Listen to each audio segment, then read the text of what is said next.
بسم الله الرحمن الرحيم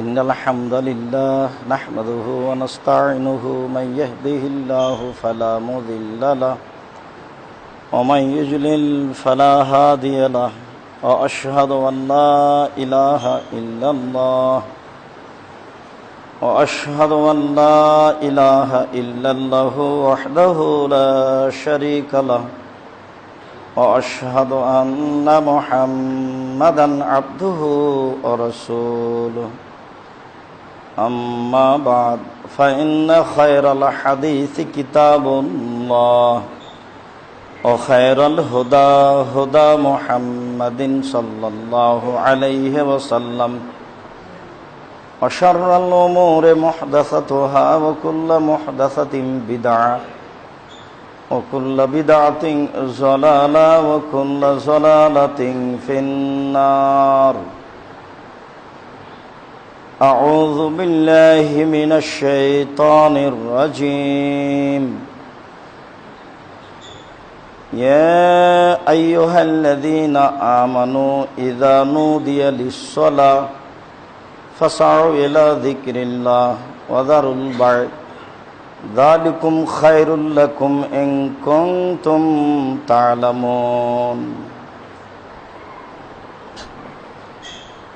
عن معاوية رضي الله تعالى عنه قال سمعت رسول الله صلى الله عليه وسلم يقول المؤذنون أطول الناس عنقا يوم القيامة رواه البخاري.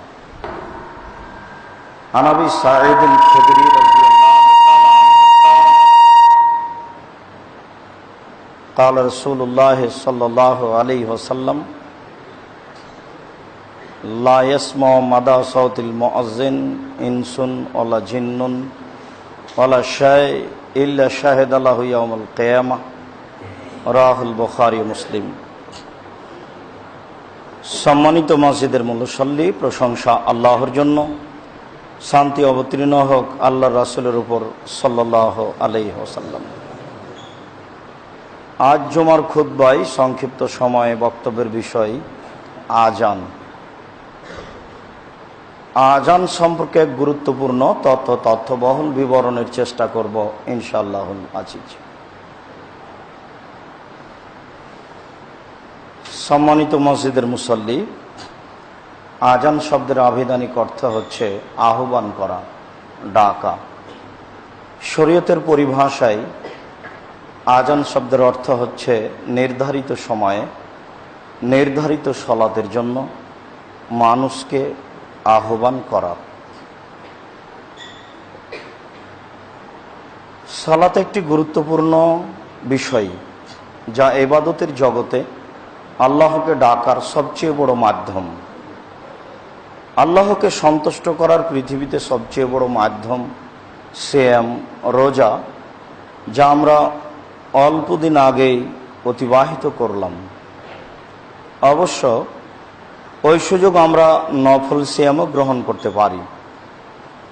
উমামা বাহিলি রাদিয়াল্লাহু তাআলা আনহু বলেন, একদা আমি রাসূল সাল্লাল্লাহু আলাইহি সাল্লামকে বললাম, আল্লাহ রাসূল, আপনি আমাকে একটা আমলের কথা বলেন। রাসূল সাল্লাল্লাহু আলাইহি সাল্লাম বলেন, উমামা আলাইকা বিসম ফাইন্নাহু লা মিসলা লাহু। উমামা, তুমি সিয়াম পালন করো। ইবাদতের জগতে সবচেয়ে গুরুত্বপূর্ণ দৃষ্টান্তবিহীন ইবাদত হচ্ছে সিয়াম। ইবাদতের জগতে সিয়ামের কোনো দৃষ্টান্ত নেই। অন্য এক বর্ণনায় বলা হয়েছে, আলাইকা বিসম ফাইন্নাহু লা ইদলা লাহু। উমামা, তুমি সিয়াম পালন করো। ইবাদতের জগতে সিয়ামের সমপর্যায়ের কোনো ইবাদত নেই। মানুষকে আল্লাহ তাআলা জান্নাতে দিবেন তার অনেক মাধ্যম করেছেন। তার একটি মাধ্যম হচ্ছে সিয়াম, একটি মাধ্যম হজ, একটি মাধ্যম সালাত, একটি মাধ্যম দান খায়রাত, একটি মাধ্যম সদাচরণ, একটি মাধ্যম কুরবানি। এরকম অনেক মাধ্যম আছে যার বিনিময়ে মানুষ জান্নাতে চলে যাবে, আর সেগুলি সব ইবাদত। তবে এবাদতের জগতে সিয়ামের সমপর্যায়ের কোনো এবাদত নেই, সেটা হজ হোক অথবা রাতে উঠে তাহাজ্জুদ পড়া হোক। সিয়াম এবাদতের জগতে ভিন্ন ধরনের ইবাদত। তার পরপরই এবাদত হচ্ছে সলাত। আল্লাহকে ডাকার সবচেয়ে বড় মাধ্যম হচ্ছে সলাত, আর সলাতই এমন একটা এবাদত যাকে আদায়ের জন্য আবার ডাকা হয় মানুষকে নির্ধারিত সময়, নির্ধারিত পদ্ধতিতে, নির্ধারিত শব্দে। সালাত এমন একটা ইবাদত যা অন্যান্য ইবাদতের ব্যাপারে এরকম কোনো প্রস্তুতি নেই। যাকাত ফরজ হয়েছে, দিতে হবে, এর কোনো নতুন চিন্তা ভাবনা, নতুন প্রস্তুতি নেই। হজ ফরজ হয়েছে, যেতে হবে, এর কোনো নতুন চিন্তা ভাবনা, পরিকল্পনা নেই। সিয়াম সময় এসেছে, করতে হবে। কিন্তু সালাত এমন একটি ইবাদত যার প্রস্তুতিও ভিন্ন, যার আহ্বানও ভিন্ন। তাকে আদায়ের জন্য একটা নির্ধারিত শব্দ দিয়ে নির্ধারিত সময়ে মানুষকে ডাকতে হয়, সেটার নাম হচ্ছে আযান। তাকে আবার নির্ধারিত নিয়মে আদায় করতে হয়, নির্ধারিত সময়ে আদায় করতে হয়। তার প্রস্তুতিও ভিন্ন। মানুষের বয়স থেকে নিয়ে তার প্রস্তুতি হচ্ছে 15 বছর যাবত। তার প্রস্তুতি হচ্ছে 15 বছর যাবত। এই ছেলেরা, তোমরা মেশিন অযথা বেশি নাড়ানাড়ি করো না, মধ্যম যা ছিল সেটাই তাই রাখো। বলছিলাম, ইবাদত এমন একটা, সালাত এমন একটি ইবাদত যে তার সূচনাই ভিন্ন। এটা শুরু হয় 7 বছর থেকে। রাসূল সাল্লাল্লাহু আলাইহি সাল্লাম বলেন, মরু আওলাদাকুম বিসসালাত ওয়াহুম আবনাউ সাবঈ সিনিনা। তোমরা তোমাদের ছেলে মেয়েকে সালাত আদায় করতে বলো যখন তার বয়স 7 বছর। এইভাবে কোনো ইবাদত আরম্ভ হয়নি। 7 বছরে যাকাতের তো প্রশ্নই আসে না, 7 বছরে হজের তো প্রশ্নই আসে না, হজ করলে নেকি পাবো অন্যজন। 7 বছরে আপনার তাহাজ্জুদ পড়ার বা দান খায়রাতের এরকম হিসাব আসে না। কিন্তু সালাত এমন একটা ইবাদত যাকে 7 বছর বয়সেই পড়ার জন্য রাসূল সাল্লাল্লাহু আলাইহি সাল্লাম আদেশ করছেন। তবে ছেলেকে বলছেন না যে তুমি পড়ো, ছেলের পিতাকে বলছেন যে তুমি পড়তে বলো। তিনি আবার বলছেন, ওয়াদরিবহুম আলাইহা ওয়াহুম আবনা আশরি সিনিনা। তুমি তোমার ছেলেকে পিটিয়ে সালাত আদায় করাও যখন তার বয়স 10 বছর। সালাত এমন একটি ইবাদত যার ক্ষমা নেই, যার বিকল্প নেই। অসুস্থ হয়ে গেলে মাফ হয় না, যার পরিবর্তন চলে না, বদল চলে না। হজের চলে, সিয়ামের চলে। আপনি অসুস্থ, আর একজন সিয়াম পালন করলো, আপনার হয়ে গেল। কিন্তু সালাত এমন একটি ইবাদত যার বদল চলে না, আপনাকেই করতে হবে। আর যে কোনো অবস্থায়, যে কোনো মূল্যে করতে হবে। কোনো সময় আপনাকে মাফ করে না। দাঁড়িয়ে আছেন কি দৌড়িয়ে যাচ্ছেন, কি শত্রু তাড়া দিয়েছে, কি বিপদে আছেন, কি পরনে কাপড় আছে কি নেই, কি পরিষ্কার অপরিষ্কার, এরকম কিছু সালাত বুঝে না। সময় হলে আপনাকে আদায় করতে হবে, এ ব্যাপারে আপনি বাধ্য।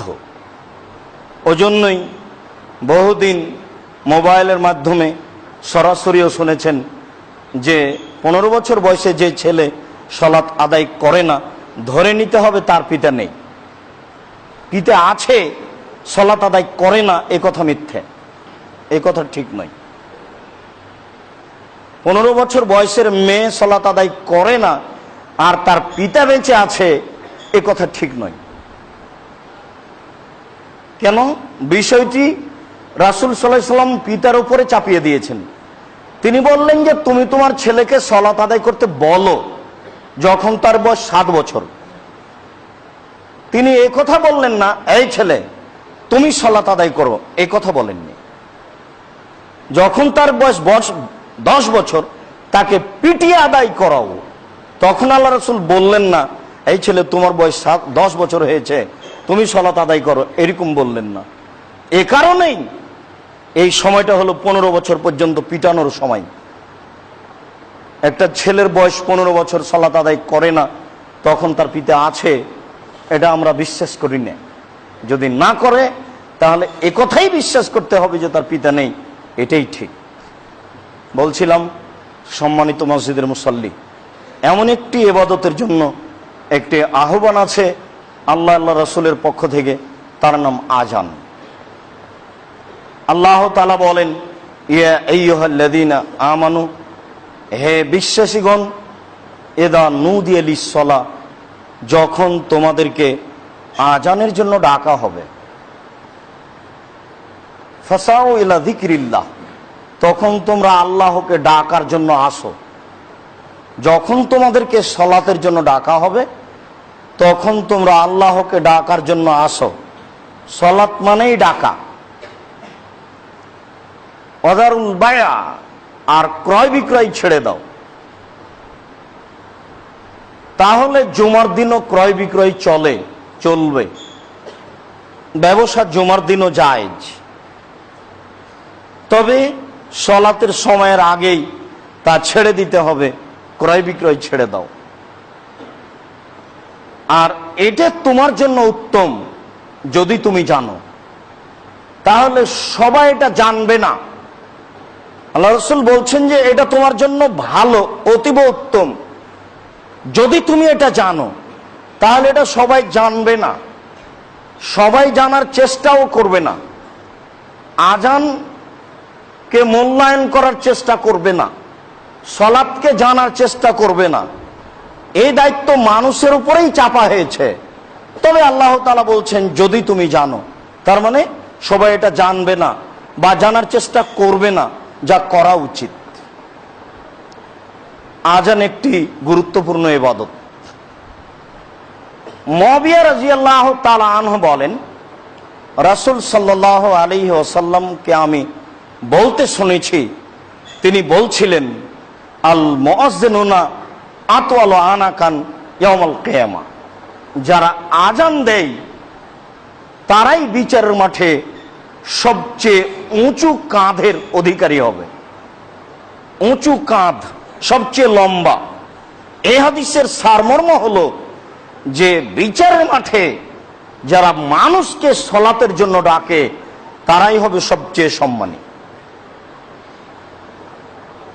যদিচ আমাদের এলাকা ভিত্তিক যারা এদেশের মাদ্রাসা মসজিদে ইমামতি মুয়াজ্জিনি করে, তাদেরকে আমরা খুব একটা সম্মানের দৃষ্টিতে দেখতে পারি না, সাধারণ দৃষ্টিতে দেখা হয়। তার রুজির বিষয়টি আমরা যথাযথভাবে মূল্যায়ন করতে পারি না, সাধারণভাবেই মূল্যায়ন করা হয়। অথচ রাসূল সাল্লাল্লাহু আলাইহি সাল্লাম বলেন, বিচারের মাঠে যারা আযান দেয় তারাই হবে সবচেয়ে সম্মানের মর্যাদার অধিকারী। সেই সময় বোঝা যাবে কার মর্যাদা কতটুকু বেশি। তবে বুঝে কোনো লাভ হবে না। সেই দিন নতুনভাবে কোনো ফল বের করার কোনো সুযোগ মানুষের হাতে থাকবে না। সেই দিনটি ভিন্ন দিন, যেই দিনের ব্যাপারে আল্লাহ তাআলা বলেছেন, আল ইয়াউমা লা তামলিকু নাফসুন লিনাফসিন শাইআ ওয়াল আমরু ইয়াউমাইযিন লিল্লাহ। আজ একচ্ছত্র মালিকানা আল্লাহর হাতে থাকবে। সেই দিন কোনো মানুষের কোনো উপকার করতে পারবে না। সেই দিন একক মালিকানা আল্লাহর হাতে থাকবে। সেই দিন কোনো মানুষের কোনো উপকার করতে পারবে না, যত ইচ্ছা করুক না কেন। সেদিন একটা ভিন্ন দিন, যেদিন মানুষ ইচ্ছা করলেই কিছু করার মতো সুযোগ থাকবে না। আব্দুল্লাহ ইবনে আমর ইবনে আস বলেন, রাসূল সাল্লাল্লাহু আলাইহি ওয়াসাল্লাম বলেছেন, এদা সামিতুমুল মুয়াজ্জিনা, যখন তোমরা মুয়াজ্জিনের আযান শুনতে পাবে, যখন তোমরা মুয়াজ্জিনের আযান শুনতে পাবে, ফাকুলু মিসলা মা ইয়াকুলু, তো তোমরাও বলো মুয়াজ্জিন যেমন বলে, তোমরাও বলো মুয়াজ্জিন যেমন বলে। প্রায়ই মানুষ আযানকে মূল্যায়ন করতে পারে না, সাথে সাথে বলতে হবে, এই বিষয়টিকে ভাবতে চায় না, বুঝতে চায় না। যারা বাড়িতে আছে, যারা কাজে কর্মে আছে, তারা তো আছেই। যারা সালাত আদায়ের জন্য চলে এসেছেন, মসজিদে বসে ওযু করছেন, দাঁড়িয়ে আছেন, তারাও মুয়াজ্জিনের কথার সাথে উত্তর দিতে হবে, এই কথা ভাবতে পারছেন না। অথচ রাসূল সাল্লাল্লাহু আলাইহি সাল্লাম বলেন, মুয়াজ্জিন যা বলে তোমরাও তা বলো। এ কথা বলার পরে তিনি বলছেন, ওয়াসাল্লু আলাইয়া, আযান শেষ হয়ে গেলে আমার উপরে দুরূদ পড়ো। আযান শেষে প্রথম যেটা আমাদের মুসল্লির, মুয়াজ্জিনের সবার কাজ, সেটা হচ্ছে দুরূদ পড়া। তিনি বলেন, ফাইন্নাহু মান সাল্লা আলাইয়া সালাতান সাল্লাল্লাহু আলাইহি বিহা আশারা, কেউ যদি রাসূল সাল্লাল্লাহু আলাইহি সাল্লামের উপরে একবার দুরূদ পড়ে, তাহলে আল্লাহ তাআলা তার উপরে 10 বার রহমত বর্ষণ করবে। দুরূদ বলতে অবশ্যই মাযহাবীদের দুরূদ নয়, যা আল্লাহুম্মা সাল্লি আলা সাইয়্যিদিনা মাওলানা নাবিয়ানা, এরকম কিছু। অবশ্য দুরূদ বলতে তা হচ্ছে দুরূদে ইব্রাহিম, মূলত এটাই দুরূদ। আর সংক্ষিপ্ত দুরূদ হচ্ছে নাম শুনলে সাল্লাল্লাহু আলাইহি সাল্লাম, এছাড়া আর দুরূদ নেই। যেগুলো আমরা শুনি এক শ্রেণীর আলেম ওলামার মুখে, তা বানাওয়াত ও রূপক মাত্র, যা পাপের মাধ্যম, নেকির মাধ্যম নয়।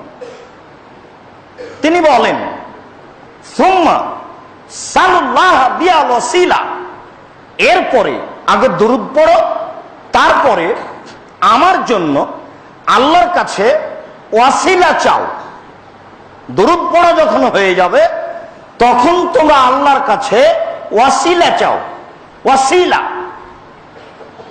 এই কথা বলার পরে তিনি বলছেন, ফাইন্নাহা মানজিলাতুন ফিল জান্নাহ, অবশ্যই ওয়াসিলা হচ্ছে জান্নাতে একটি জায়গা। অবশ্যই ওয়াসিলা হচ্ছে জান্নাতে একটি জায়গা। এই কথা বলার পরে তিনি বলছেন, লা তামবাগি ইল্লা লিআবদিন মিনাল ইবাদ ওয়া আনা আরজু আনা হুয়া, ওই জায়গাটি পৃথিবীর একজন মানুষই পাবে, আর আমি আশাবাদী সেই মানুষ হচ্ছে আমি।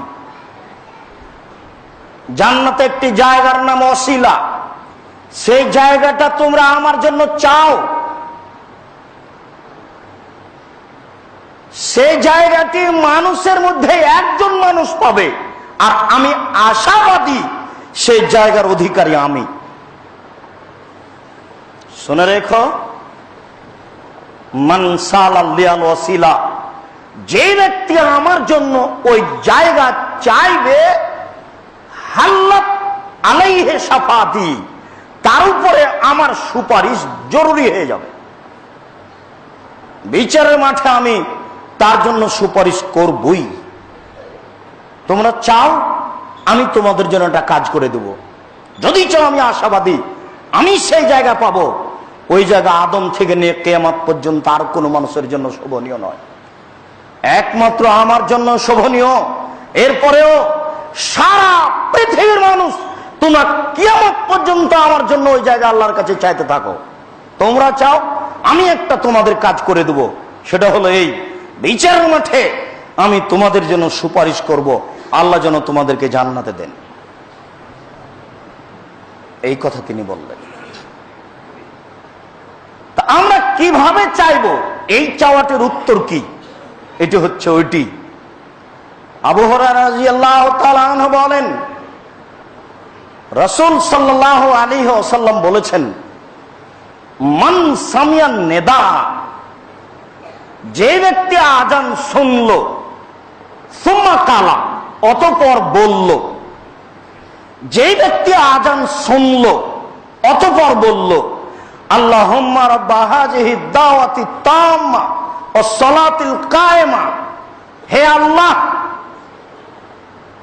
এই পূর্ণ আহ্বানের প্রতিপালক, এই প্রতিষ্ঠিত সালাতের প্রতিপালক, হে আল্লাহ, এই পূর্ণ দাওয়াতের প্রতিপালক, আজানের প্রতিপালক, এই প্রতিষ্ঠিত সালাতের প্রতিপালক, আমি বলছি শোনো, আতি মুহাম্মাদিন আল ওয়াসিলা ওয়াল ফাজিলা, মুহাম্মদকে ওই জায়গাটা দাও যেটা সম্মানী জায়গা, আল্লাযী ওয়া'দতা, যেটা তুমি নিজে দেওয়ার ওয়াদা করেছো।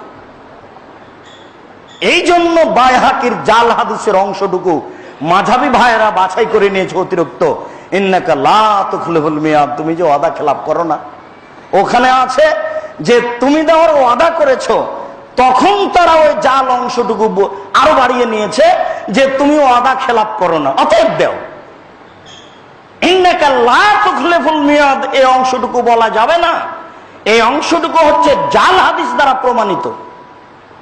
অতএব আল্লাযী ওয়া'দা পর্যন্তই যথেষ্ট। আল্লাহ রাসূল বললেন আমার জন্য চাও, কিভাবে চাইবে? যেভাবে আমি বলে দিলাম এইভাবে চাইবে। চাওয়ার গতি কি দেখেন, চাওয়ার গতি হচ্ছে, হে আল্লাহ, যিনি এই আজানের প্রতিপালক, যিনি এই প্রতিষ্ঠিত সালাতের প্রতিপালক, তাকে বলছি, তোমাকে বলছি, আতে তুমি দাও, মুহাম্মাদান, মুহাম্মদকে, মাকামাম মাহমুদা, প্রশংসনীয় জায়গা, আল্লাযী ওয়া'দতা, যেটুকু তুমি দেওয়ার ওয়াদা করেছো, তুমি নিজেই ওয়াদা করেছো সেই জায়গা দেবা, অতএব তুমি দাও। এই কথা যদি কেউ বলে তাহলে হাল্লাত লাহু শাফাআতি, তার জন্য আমার সুপারিশ জরুরি হয়ে যায়। আগে যা বললেন আবার এখন তাই বলছে। কে যদি এই দোয়া পড়ে তাহলে তার উপরে আমার জন্য সুপারিশ জরুরি হয়ে যায়। মানুষ বুঝে না আজানের মর্যাদা কি, মানুষ বুঝে না আজানের জবাবের মর্যাদা কি, মানুষ বুঝে না এই দুয়ার মর্যাদা কি।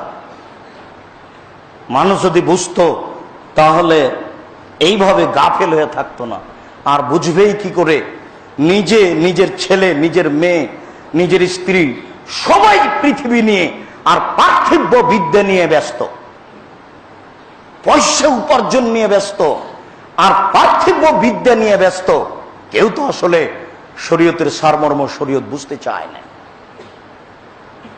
আব্দুল্লাহ ইবনে আমর ইবনে আস বলেন, রাসূল সাল্লাল্লাহু আলাইহি ওয়াসাল্লাম বলেছেন, মান সামিয়াল আযানা, কোন ব্যক্তি যদি আজান শুনে, সুম্মা কালা, অতঃপর বলে, আশহাদু আল্লা ইলাহা ইল্লাল্লাহু ওয়াহদাহু লা শারীকা লাহু ওয়া আন্না মুহাম্মাদান আবদুহু ওয়া রাসূলুহু, আমি সাক্ষ্য দিচ্ছি আল্লাহ ব্যতীত কোনো মাবুদ নেই, তার কোনো শরীক নেই, আমি সাক্ষ্য দিচ্ছি মুহাম্মদ আল্লাহর রাসূল। রাজিতু বিল্লাহি রাব্বান, আমি তোমাকে রব হিসাবে মেনে নিয়েছি। অবে মুহাম্মাদিন নবিয়ান, আমি নবীকে, মুহাম্মদকে নবী হিসেবে মেনে নিয়েছি। অবিল ইসলামে দীনান, আমি ইসলামকে দিন, ধর্ম হিসেবে মেনে নিয়েছি। ফাগফিরা লাহু, তাহলে তার সমস্ত পাপ ক্ষমা করা হবে। আজানের দোয়া হলো দুইটি। একটি দোয়া যেটা আমরা সাধারণত বলে থাকি, তার ফলাফল হলো আমি বললে সুপারিশ জরুরি হয়ে যাবে বিচারের মাঠে। আর পরে যে দোয়াটি বললাম সেটি বললে অতীতের পাপ ক্ষমা হয়ে যাবে। দুটাই বলি। তাহলে প্রথমে বলি, প্রথমে মুয়াজ্জিন যা বলছেন তা বলতে থাকি, বলা শেষ হলে দুরূদ পড়ি, তারপরে পড়ি এই দোয়াটি যেটি তিনি বলতে বললেন, আল্লাহুম্মা রাব্বা হাযিহি দাওয়াতি তাম্মা। এরপরে বলি আশহাদু আল্লা ইলাহা ইল্লাল্লাহ, এই দোয়াটি। তাহলে আমার সুপারিশ হলো, ক্ষমাও হলো, সুন্নাতের প্রতি আমল করা হলো, আমল করার জন্য চেষ্টা করবেন। কথা সাথে নিয়ে যাবেন মসজিদ থেকে, গতানুগতিক মসজিদে আসার চেষ্টা করবেন না। বাপদাদা আসতো তাই এসেছি, জুমার দিন যাওয়া লাগে, এই হিসাব ত্যাগ করুন জরুরি ভিত্তিতে। বলছিলাম সম্মানিত মসজিদের মুসল্লি, আজান একটি গুরুত্বপূর্ণ বিষয়। আবু হুরায়রা রাদিয়াল্লাহু তাআলা আনহু বলেন, রাসূল সাল্লাল্লাহু আলাইহি ওয়াসাল্লাম বলেছেন, লা ইয়ালামুন নাসু মা ফিন নিদায়ে ওয়া সাফিল আউয়ালে লাম ইয়াজিদু ইল্লা ইস্তাহামু লাস্তাহামু। মানুষ যদি জানতো আজান দিলে কি নেকি রয়েছে, মানুষ যদি জানতো প্রথম কাতারে কি নেকি রয়েছে, তাহলে লটারি করা ছাড়া তাদের কোনো পথ থাকতো না। শেষ পর্যন্ত তারা লটারি করত। জনাব আব্দুর রাজ্জাক সাহেব অত্র বিবরণী কি লটারি বৈধ করলেন? লটারি তো নাজায়েজ, হারাম, এই কথা আমরা জানি। জি, এই কথাই ঠিক। যদি লেগে যায় 40 লক্ষ টাকা, 10 টাকার বিনিময়ে 40 লক্ষ টাকা পাওয়ার আশায় কেউ যদি একবার লটারি কিনে থাকে, বাকি জীবন কাঁদতে হবে, তওবা করতে হবে, তাছাড়া এই পাপ ক্ষমা হবে না। এর নাম কাবিরা গুনাহ। লটারি হচ্ছে জুয়া, লটারি হচ্ছে কাবিরা গুনাহ। যারা কিছু পাওয়ার আশায় একদিন লটারি ক্রয় করেছে, একদিন, বাকি জীবন তওবা করতে হবে। আস্তাগফিরুল্লাহ ওয়া আতুবু ইলাইহি, আমি তোমার কাছে ক্ষমা ভিক্ষে চাই, তোমার কাছে ফিরে যেতে চাই। জিন্দেগিতে আমি কোনোদিন লটারি কিনবো না, আমার ভুল হয়েছে, তুমি আমাকে মাফ করো, এই কথা বলতে হবে বাকি জীবন। একদিন লটারি কিনলে ওটা হলো জুয়া, ওটা হলো প্রতারণা। আর এই লটারি, এটা হচ্ছে কারো টাকা নষ্ট হয় না, এটা জুয়া নয়, এটা সবাই পেতে চাচ্ছে। কারো ক্ষতি নেই, যে পাবে তার লাভ বেশি হবে। আরেকজনের ক্ষতি করে যেটা হয় সেটার নাম জুয়া। প্রত্যেক যেই খেলাতে টাকার হারজিত থাকে সেটাই হলো জুয়া। প্রত্যেক যেই খেলাতে টাকার হারজিত থাকে সেটাই হলো জুয়া। পৃথিবীতে বর্তমানে এই আন্তর্জাতিক খেলা, ফুটবল, ক্রিকেট, এগুলো হচ্ছে সবচেয়ে বড় জুয়া। এই খেলা টিভিতে দেখা তো দূরের কথা, এই খেলার যেখানে গল্প চলে সেখানে বসে থাকাও হারাম, সেখানে বসে থাকা হারাম। দেখি কোন মায়ের বেটা ফতো এভাবে উল্টে ধরতে পারে, কিয়ামত পর্যন্ত সময় থাকলো। আর যারা বাড়ির উপরে পতাকা তুলেছে আর্জেন্টিনার, ব্রাজিলের, তারা বন্য, তারা বর্বর, তারা অসভ্য, তারা অশিক্ষিত, তারা মুসলিম সমাজ থেকে বহু দূরে। আশঙ্কার কিছু নেই। পতাকা যারা তুলেছে তাদের যদি আমি মূর্খ প্রমাণ করতে না পারি, জাতির সামনে বক্তব্য দেব না। আজকে শেষ করলাম। আপনি জানেন ব্রাজিল কে, আর্জেন্টিনাকে আপনার জানা আছে? আপনার হিতাহিত জ্ঞান নেই, বোধগম্য নেই, বোধোদয় নেই। আপনি ব্রাজিলকে এটাই জানেন না, তার পতাকা আপনি বাড়িতে তুলে মর্যাদা দেখান। মানে কে বলেছে আপনি একজন মুসলিম? হিসাব দূরে রাখুন। আবার নতুন ভাবে জন্ম নিয়ে বিদ্যা অর্জন করতে হবে। তারপরে পৃথিবীতে মুসলমানের সবচেয়ে বড় শত্রু হলো ইহুদি খ্রিস্টান। আল্লাহ তাআলা বলছেন, মুহাম্মদ, ইহুদি খ্রিস্টান তোমাকে কোনোদিন মেনে নিবে না, ও তোমার চিরশত্রু, তুমি দিন রাত তাদের বিরোধিতা করো। তিনি বলছেন, খালেফুল ইয়াহুদাল মুশরিকি, ইয়াহুদাল মুশরিক নাসারা, তোমরা ইহুদি খ্রিস্টানদের দিন রাত বিরোধিতা করো। এটা রাসূল সাল্লাল্লাহু আলাইহি ওয়াসাল্লামের খোলা বাক্য। আর আল্লাহ তাআলা বলছেন, মুহাম্মদ, তোমাকে ইহুদি খ্রিস্টান কোনোদিন মেনে নেবে না, তুমি ইহুদি হয়ে যাও, তাহলে ওরা খুশি হবে। তুমি খ্রিস্টান হও, তাহলে তুমি খুশি হবে। বোকা ছেলে, তুমি তোমার বাড়ির উপরে পতাকা উঠিয়েছ, ব্রাজিল যদি বুঝতে পারে তুমি পায়খানায় পড়ে গেছো তাহলে খুশি হবে। আর যদি পাশে পায় তোমাকে, তাহলে আরেক বালতি পায়খানা তোমার মাথার উপরে চাপিয়ে দিবে। এই তো ব্রাজিল, তুমি তার পতাকা বাড়িতে তুলেছ, তাহলে তুমি শিক্ষিত ছেলে না মূর্খ ছেলে, তুমি নিজে ভেবে দেখো। বলছিলাম সম্মানিত দিনী ভাই, যাতে হার জিত রয়েছে সেটাই হলো লটারি। এখানে কোনো হার জিত নেই, এখানে সবাই পেতে চাচ্ছে। এই জন্য রাসূল সাল্লাল্লাহু আলাইহি ওয়াসাল্লাম বললেন, মানুষ যদি জানতো প্রথম কাতারে কি রয়েছে আর আজান দেওয়াতে কি নেকি রয়েছে, তাহলে মানুষ দৌড়িয়ে যেত। সবাই যেহেতু দৌড়িয়ে যেত, আর প্রথম কাতারে সবাই ধরবে না। সবাই যদি প্রথম কাতারে আসতে চায়, সবাই যদি আজান দিতে চায়, তাহলে তো আজান একজন দিবে। তাহলে কি করতে হবে? লটারি করো। যার নাম আসবে সে আজান দিবে, যার নাম আসবে সে প্রথম কাতারে দাঁড়াবে। আল্লাহ রাসূল সাল্লাল্লাহু আলাইহি ওয়াসাল্লাম বলছেন, মানুষ জানে না বলে প্রথম কাতারে দাঁড়ানোর জন্য হুড়াহুড়ি করছে না। এ কথা বলার পরে তিনি বলছেন, লা ইয়ালুন নাস ফি যাহিরা, মানুষ যদি জানতো জোহরের সালাতে কি আছে, লাস্তাবাকু ইলাইহি, তাহলে মানুষ দৌড়িয়ে আসতো। এরপরে তিনি বলছেন, লা ইয়ালামুন নাস মা ফিল আতামা ওয়াল ফজরে, মানুষ যদি জানতো এশার সালাতে কি আছে আর ফজরের সালাতে কি আছে, লাউ আতাহুমা ওয়ালা হাবওয়ান, তাহলে হামাগুড়ি দিয়ে হলেও আসতো মসজিদে। কিন্তু মানুষ জানে না ফজরের সালাতে কি আছে আর এশার সালাতে কি আছে, তাই তারা স্বাভাবিকভাবে আসতে পারে না। জানলে তারা হামাগুড়ি দিয়ে আসতো। ওই যেই ছেলে হাঁটতে শিখেনি, হামাগুড়ি দিয়ে চলে, ওই ছেলে যেভাবে চলে মানুষ ওইভাবে আসতো। যেহেতু মানুষ জানে না আজানে কি আছে, প্রথম কাতারে কি আছে, ফজরের সালাতে কি আছে, এশার সালাতে কি আছে, তাই মানুষ আসতে পারে না। মানুষের জানা ও আসা উচিত। সম্মানিত মসজিদের মুসল্লি, বিষয়গুলি বুঝুন, ভাবুন, আমল করার তৌফিক দান করুন। আল্লাহ তুমি তৌফিক দান কর। আল্লাহুম্মা আমিন। আল্লাহুম্মা সাল্লি আলাইহি, আল্লাহুম্মা বারিক আলাইহি।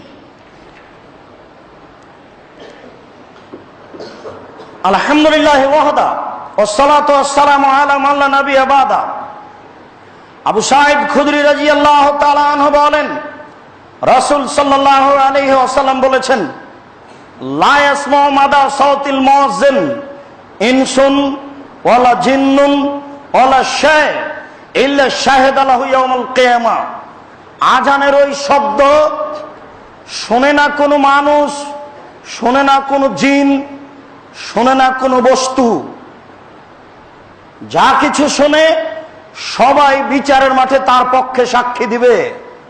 তিনি বললেন, মুয়াজ্জিনের আজানের কণ্ঠ যে মানুষ শুনে, যে জিন শুনে, যে বস্তু শুনে, সে বস্তু ফ্যান, বস্তু মাইক, বস্তু লাইট, বস্তু মাটি, বস্তু ঘাসপালা, বস্তু কাপড়, পৃথিবীর যা কিছু, যত কিছু মুয়াজ্জিনের আজান শুনছে বিচারের মাঠে সবাই মুয়াজ্জিনের পক্ষে কথা বলবে।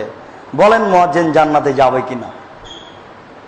সবাই যদি বলে এ আজান দিয়েছে ভালো মানুষ, পশু প্রাণী যদি বলে, ঘাস পাতা যদি বলে, ফ্যান মাইক যদি বলে, মাটি যদি বলে, কাপড় চোপড় যদি বলে, সবকিছুই যদি বলে এ মুয়াজ্জিন, এ ভালো মানুষ, একে জান্নাতে দাও, তাহলে আল্লাহ তাকে জান্নাতে দিবেন না? আর কি তার জন্য থাকতে পারে?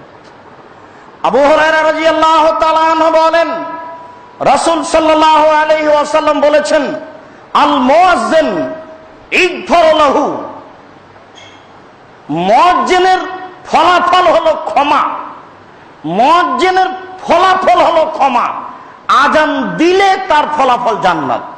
এই কথা বলার পরে তিনি বলছেন, ওয়ায়াশহাদু লাহু কুল্লু এবিসিন ও রাকবিন, যা কিছু শুষ্ক, যা কিছু তাজা, সবকিছুই তার পক্ষে সাক্ষী দিবে বিচারের মাঠে।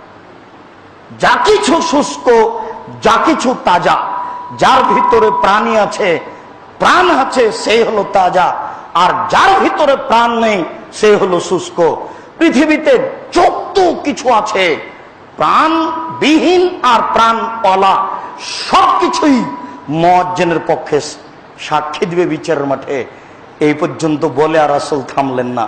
আল্লাহ রাসূল আরো বলছেন, ওয়ালাহু মিসলু আজরিন মান সাল্লাহ, যত মানুষ তার আজানে সালাত আদায় করবে তত মানুষ যত নেকি পাবে, সমস্ত মানুষের সমপরিমাণ নেকি মুয়াজ্জিন পাবে।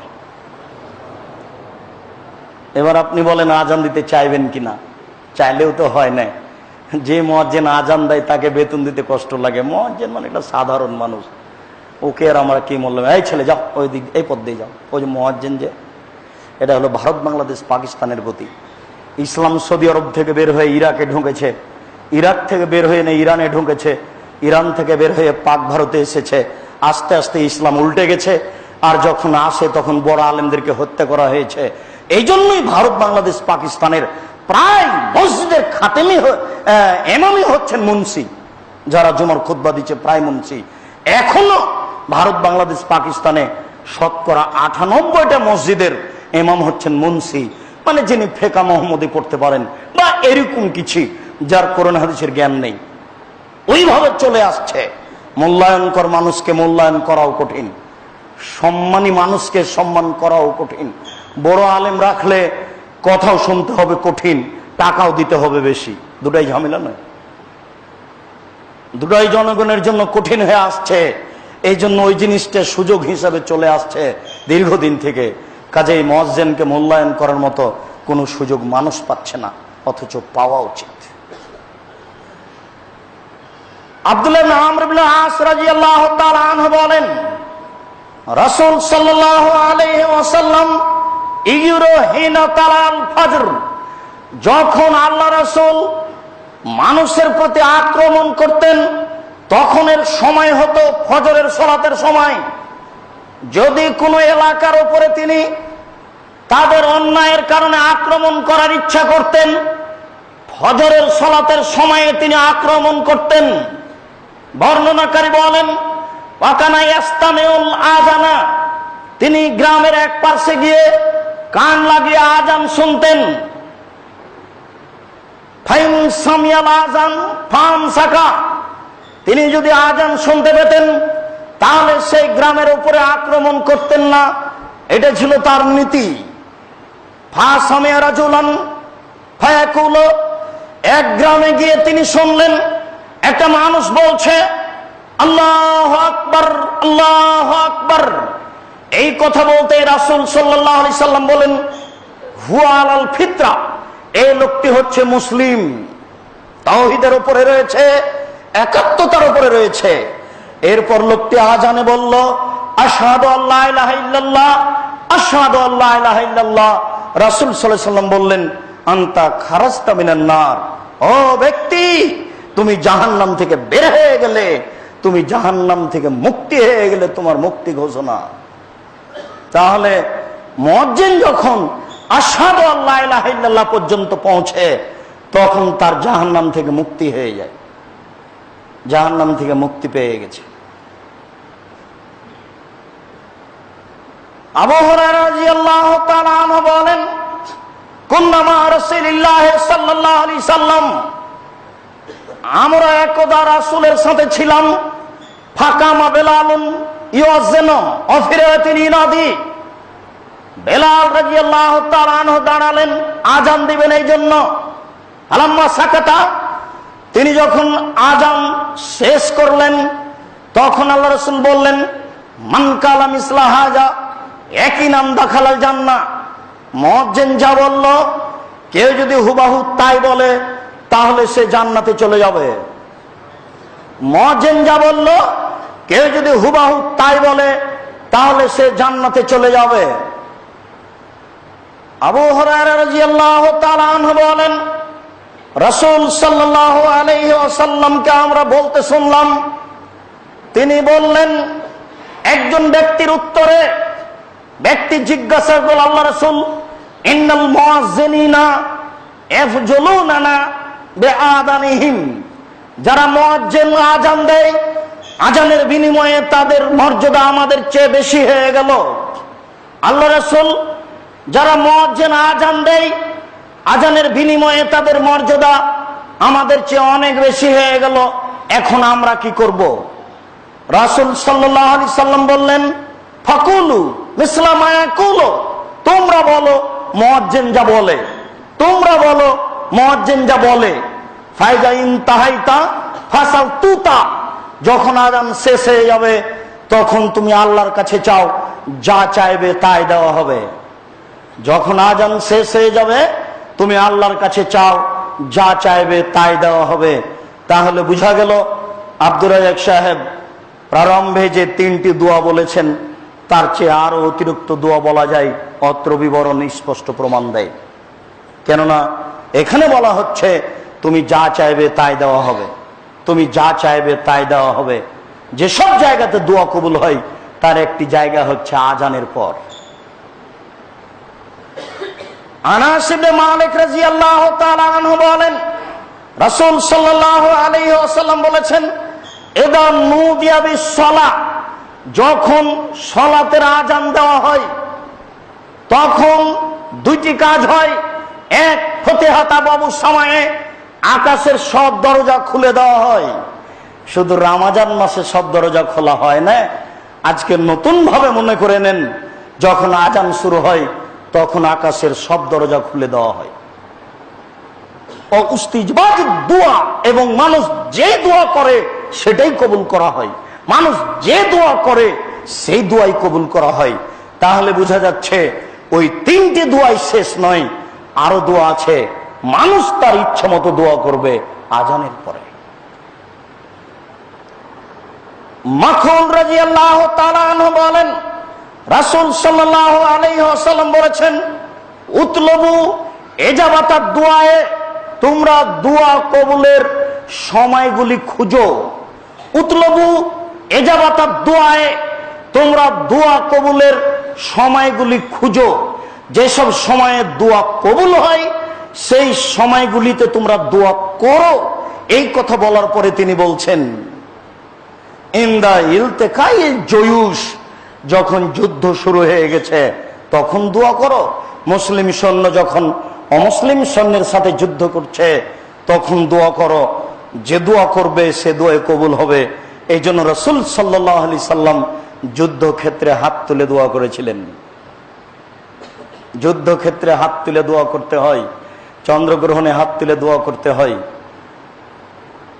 কবরের পাশে গিয়ে হাত তুলে দোয়া করতে হয়,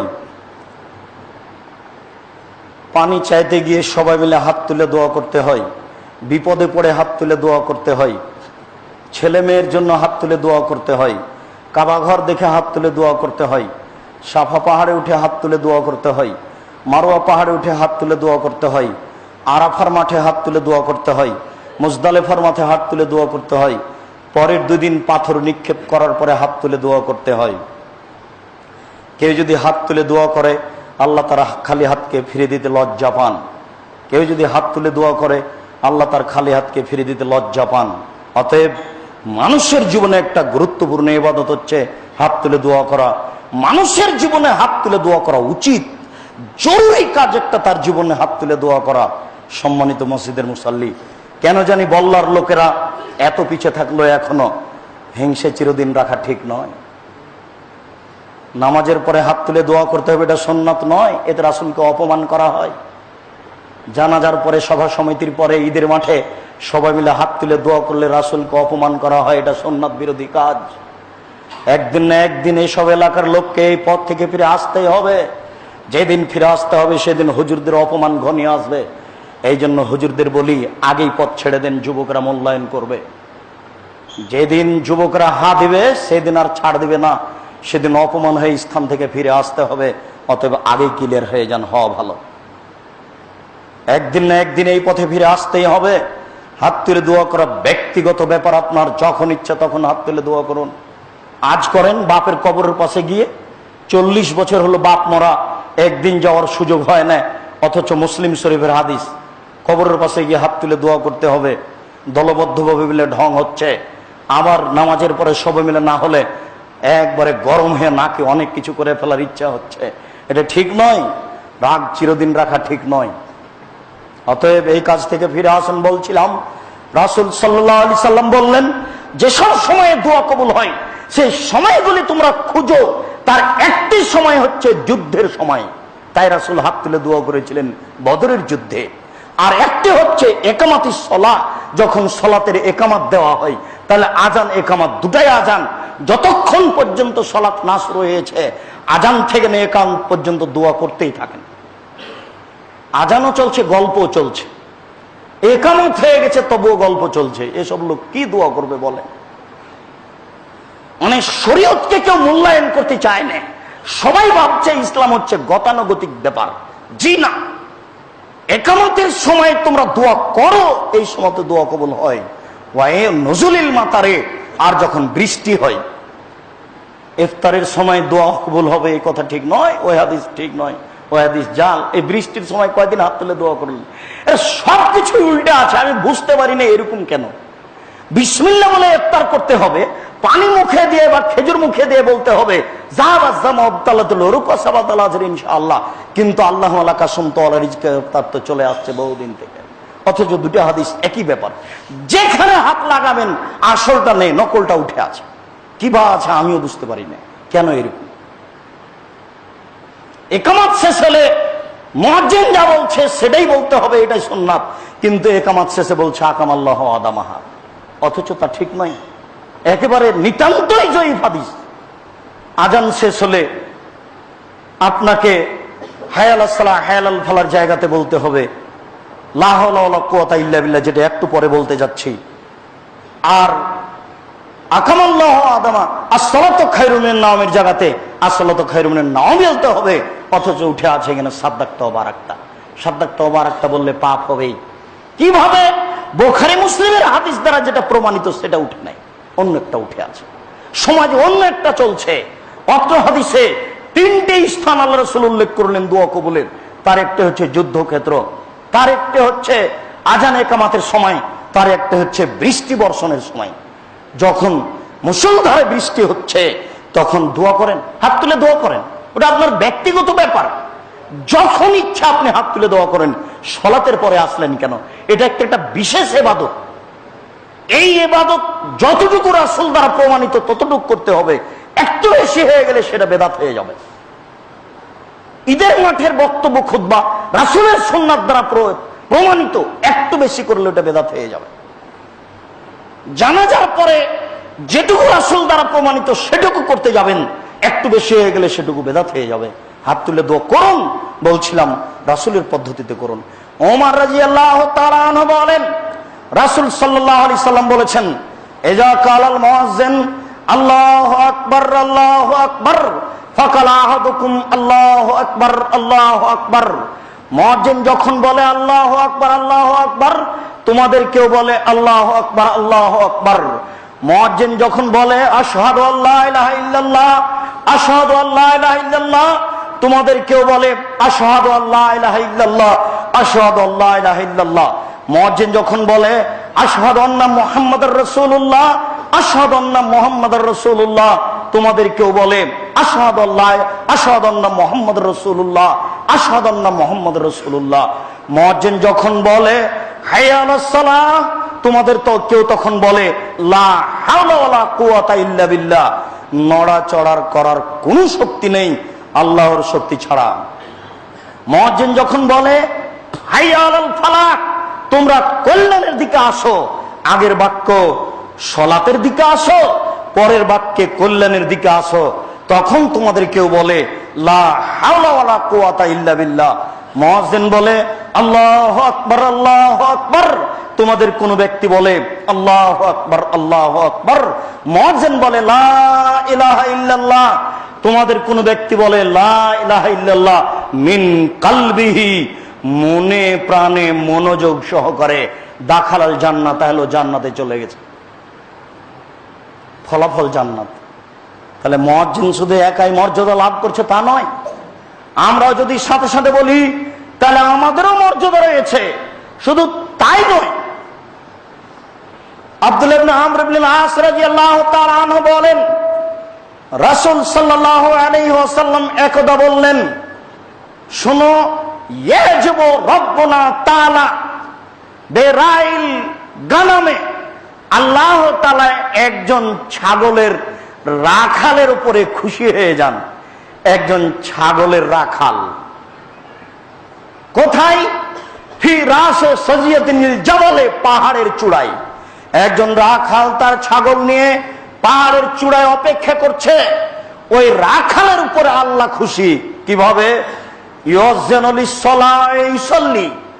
ওই রাখাল সলাতের জন্য আজান দেয় এবং সলাত আদায় করে।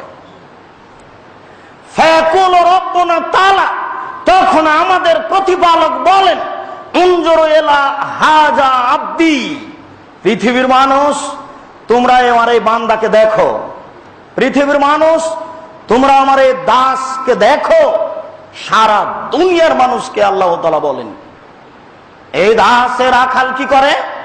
ইউযাজিনু ইউকিমু, সে আজান দেয়, একামত দেয়, ওয়া ইয়াখাফু মিন্নি, আমাকে ভয় করে। ছাগল চড়াচ্ছে, সালাত আদায় করতে হবে কেন? এই ভয়ে সালাত আদায় করছে, সালাত আদায় না করলে পাপ হবে, জাহান্নাম হবে, এই জন্য।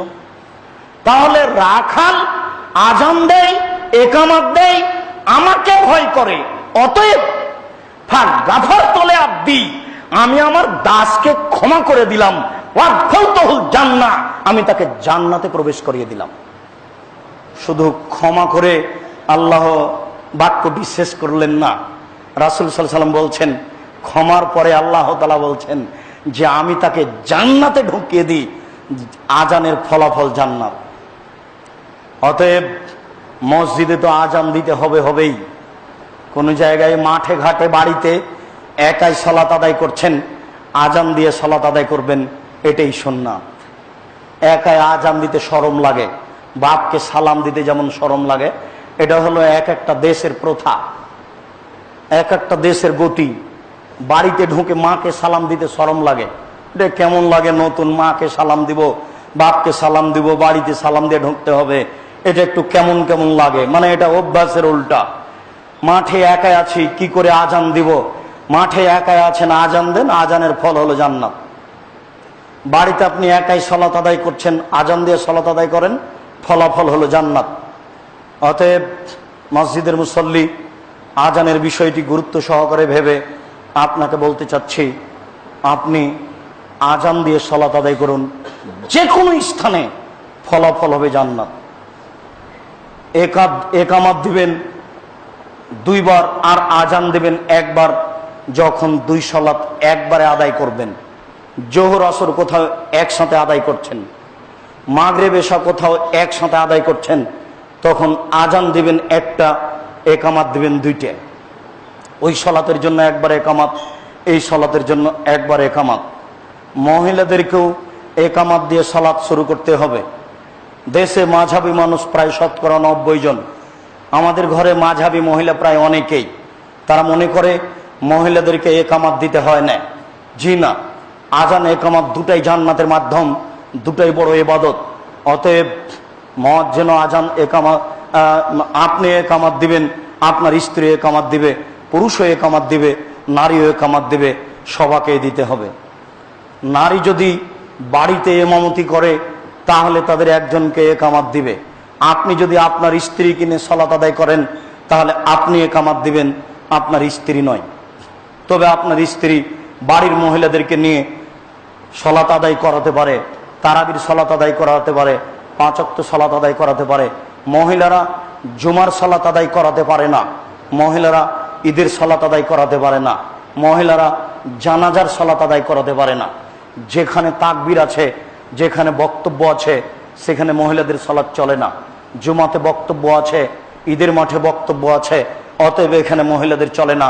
এই জন্য এই জেলা থেকে ওই জেলা মহিলাদের বৈঠক চলে না, এই জন্য এই পাড়া থেকে ওই পাড়া মহিলাদের বৈঠক চলে না। মহিলারা তার বাড়ি থেকেই দাওয়াত দিবে মানুষকে, এটাই সুন্নাত।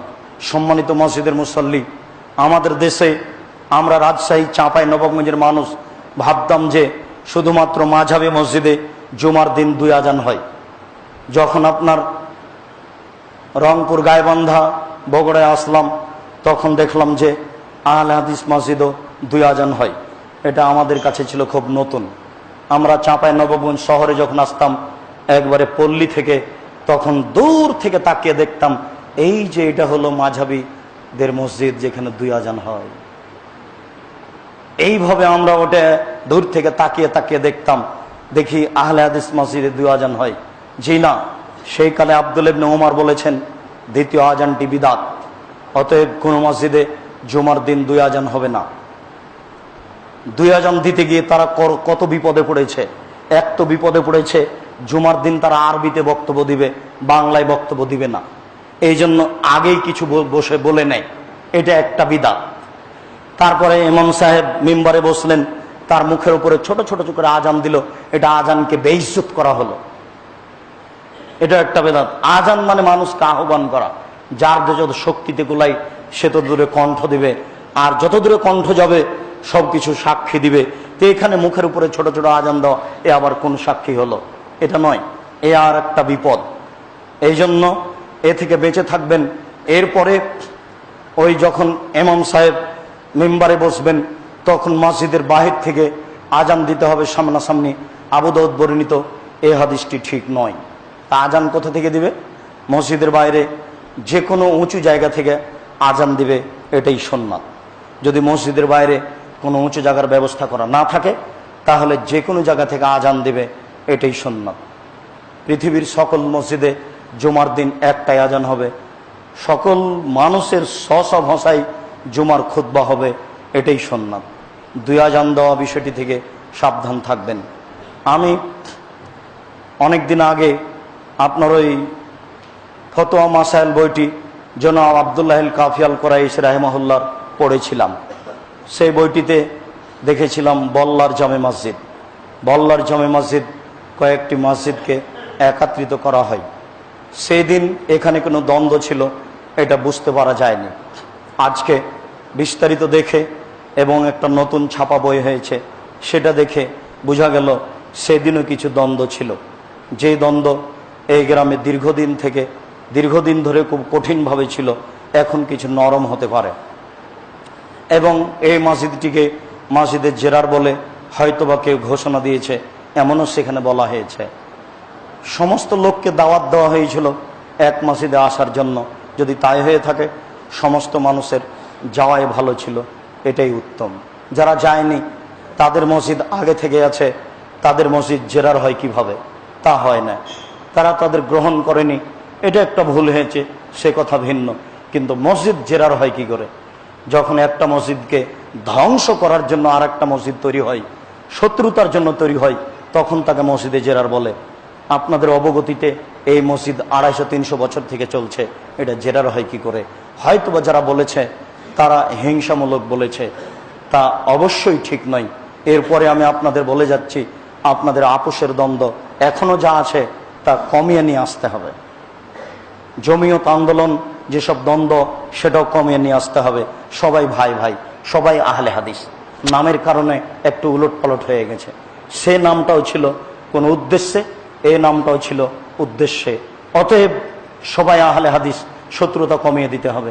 আমাদের মসজিদ, এখানে কোরআন এবং শরীয়ত অনুযায়ী সালাত হবে।